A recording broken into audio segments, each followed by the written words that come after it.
Hello friends, welcome back to my channel food by Monica. आज हम बनाने वाले हैं केरी की खट्टी मीठी चटनी। गर्मियाँ चालू हो गई हैं और केरी सभी को बहुत पसंद आती है गर्मियों में। तो चलिए स्टार्ट करते हैं। इसके लिए मैंने एक ब्लेंडिंग जार में 2 केरी ली हैं, जिनको मैंने अच्छे से पील करके चॉप कर लिया है, गुठलियाँ निकाल कर। इसमें हम ऐड करेंगे आधा इंच अदरक और हम इसमें ऐड करेंगे 4 से 5 लहसुन की कली और 2 हरी मिर्च।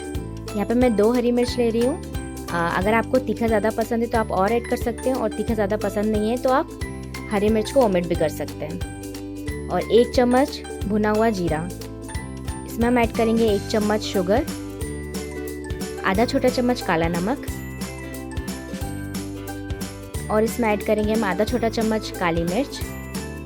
अब हम इसमें ऐड करेंगे थोड़ा सा पानी, लगभग 1 टेबल स्पून।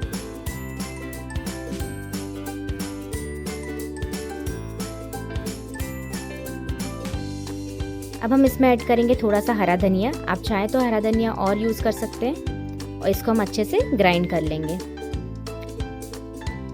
तो देखिए हमारी जो चटनी है वो बनके तैयार है। अब हम इसको बाउल में सर्व कर लेंगे, और इसमें हम थोड़ा सा नींबू का रस ऐड करेंगे। ज़्यादा नहीं करना है आपको, थोड़ा सा ही करना है, क्योंकि केरी वैसे ही बहुत खट्टी होती है। और इसको अच्छे से मिक्स कर देंगे। तो लीजिए हमारी केरी की खट्टी मीठी चटनी बनके तैयार है। आप भी इसे ट्राई कीजिए।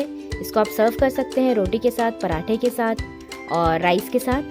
तो आप भी इसे बनाकर देखिए। अगर आपको मेरा वीडियो पसंद आया हो तो प्लीज़ लाइक कीजिए, फॉलो कीजिए और मेरे चैनल को सब्सक्राइब करना ना भूलिए। Thank you.